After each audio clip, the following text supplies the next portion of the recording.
Hoje nós iremos falar sobre os sarcomas de partes moles, né? E aqui nós já vemos exemplo nas três faixas, né, etárias aqui, nos indivíduos mais jovens, nas crianças, aqui no adulto jovem, né, e aqui nos indivíduos, né, mais idosos. Aqui um caso, né, de um rápido miosarcoma, né, numa criança, aqui um caso, né, de um sarcoma sinovial, né, ao nível da coxa, que é uma região, né, que tem uma frequência grande para esses sarcomas de partes moles, e um leiomiosarcoma, conforme nós mostramos, que é num paciente na idade mais avançada.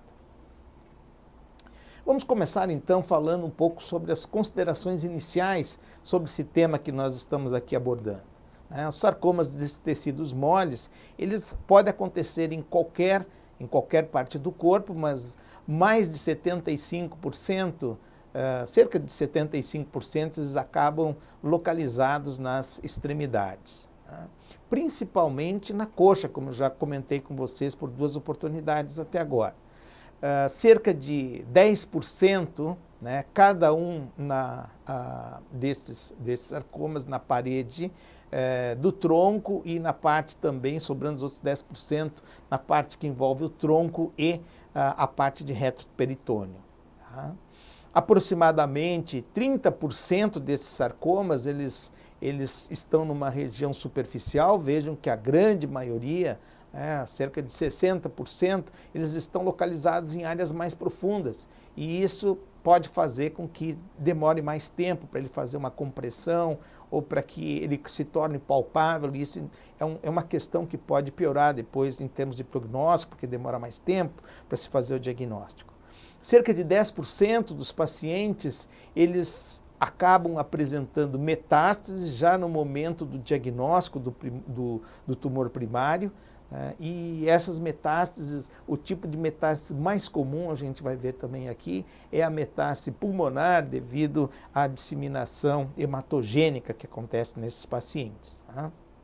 com maior frequência. Tá?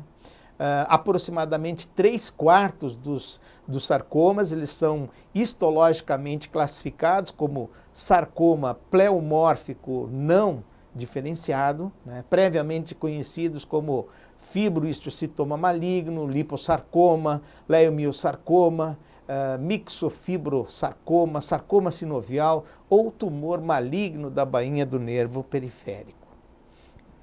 Aqui nós estamos, como falamos, que a coxa, né, principalmente, é o local onde nós temos um número maior, mais do que 40, em torno de 45, né, dependendo das estatísticas, até um pouco mais, quase a metade dos casos, ao nível da coxa.